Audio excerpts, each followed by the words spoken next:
குருதேவர் ஸ்ரீராமகிருஷ்ணர். பெருமையும் கீர்த்தியும் இருவகைப்படுகின்றன. தற்காலிகமானது, நிரந்தரமானது. கல்வி, கலை, விஞ்ஞானம், சேவை, மதம் என்று எந்த துறையை எடுத்துக்கொண்டாலும் அதில் சில தலைவர்கள் வருகின்றனர். வாழும் காலத்தில் சிலரது வாழ்வில் தங்கள் தாக்கத்தை பதிக்கின்றனர்.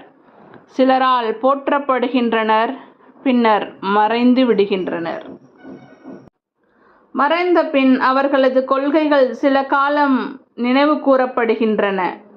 சிலரை மக்கள் ஒரு தலைவராக நினைவு கூறலாம். ஆனால் அது தேசிய கொடிக்கு நாம் செய்கின்றோமே அது போன்ற ஒரு மரியாதை மட்டும்தான். அவர்களின் வாழ்க்கை பிறருக்கு ஒரு லட்சிய வாழ்வு ஆவதில்லை. அவர்களைப் போல் தங்கள் வாழ்க்கையை உருவாக்கி கொள்ள யாரும் முன்வருவதும் இல்லை. காலத்தின் போக்கில் அவர்களை மக்கள் மறந்துவிடவும் கூடும். இந்த தலைவர்களும் இவர்களது பெருமையும் தற்காலிகமானது. வேறொரு பிரிவினர் உள்ளனர். இவர்கள் வாழும் காலத்தில் வெகு சிலரே இவர்களை அறிந்திருப்பர்.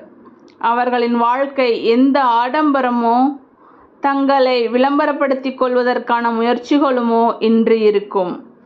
ஆனால் இவர்கள் மறைந்த பிறகு இவர்களின் கொள்கைகளும் இவர்கள் போதித்த உண்மைகளும் விஸ்வரூபம் எடுத்து உலகை வலம் வருகின்றன.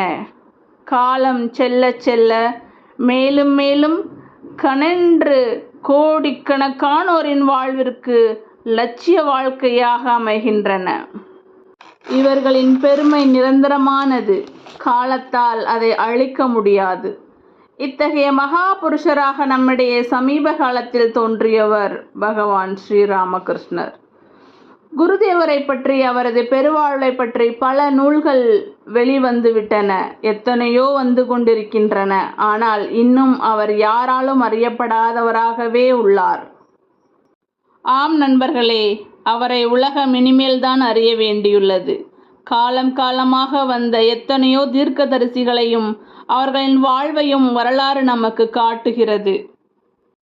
யாருடைய நிழலிலே நான் வாழ்ந்தேனோ, யாருடைய திருவடிகளின் கீழ் அமர்ந்து நான் எல்லாவற்றையும் கற்றேனோ, அந்த ஸ்ரீராமகிருஷ்ணருக்கு, அந்த ராமகிருஷ்ண பேரொளிக்கு இணையாக மற்றொரு வாழ்வை நான் காணவில்லை. ஈடிணையற்றதொரு பெருவாழ்வை வாழ்வதுடன் அவர் திருப்தியடைந்துவிட்டு அதன் விளக்கம் காணும் பொறுப்பை பிறரிடம் விட்டுவிட்டார் என்கிறார் சுவாமி விவேகானந்தர்.